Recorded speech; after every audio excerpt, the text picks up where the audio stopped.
Luka, welcome to Washington, D.C. We're glad to have you here. So, what brings you to the States this time? I know there are so many issues that you have on your plate, but let us know, what brought you to the States this time? You come frequently, so what is it this time? Yeah, I came this time to attend the UN Watch Summit, and this time is focusing on a dream of a globe without discrimination and persecution, and we're put on the panel on Sudan to talk about what is happening now in Sudan in relation to human rights and the crimes against humanity. So I attended that meeting, and I had also a series of meetings also for Kush, Inc., a non-governmental organization that is working on how to build the relationship with the North and the South, focus on the issue of Abyei and how to support the new government of South Sudan. Excellent, because you left government and now you are in the civil society, trying to work on issues that are important to bridge the two nations, if you will, that were just yesterday part of a single Sudan. Yes. So, what are the status on what is the status on the issues between the North and the South today? There is the oil, there is the border, there is many other issues. So, what is the status now? When I was with the government and also with the SPLM, we were engaged on a soft landing or a secession that will bring good relationship and to mitigate the impact of the secession on both sides, especially for the people.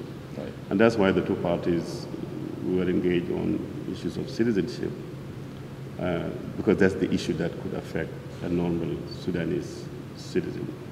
And two views, the South and the SPLM was focusing that we need to have a dual citizenship and then to have this full freedom that we have with Egypt, freedom to move, to decide, to own, and to work. And the other side was rather especially the NCP was quite resistant to that one. So we did not manage to come to a conclusion that one. The other issue that is also affecting the two states is the whole of the South border between the North and the South. For us in the South, believing that it's critical to have a South border. And even the Northern Sudan was quite keen on that one. In the last minute, they decided to close the border unilaterally. The border between the North and the South constitute almost 50% of the total kilometers of the border between all the international borders for the South. So you're talking about almost near to 2,000 kilometers of border. There's no way you can manage it except through good relationship.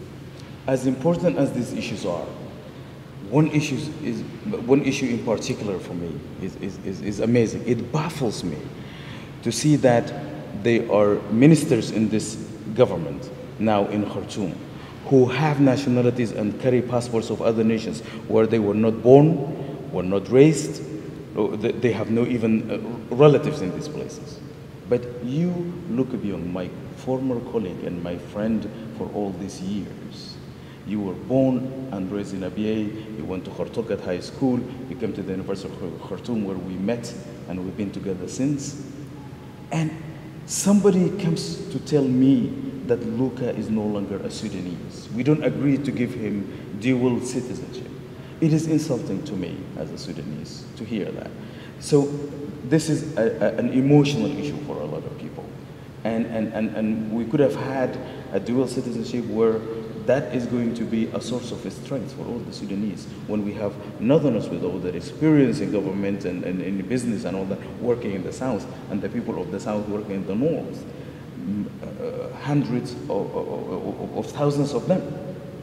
How that is viewed in the South?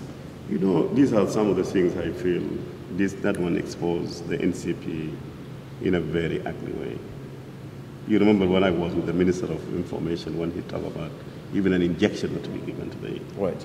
And the point we're making, we're saying, look, the issue of citizenship is a very important, this is the thing that's going to affect the people.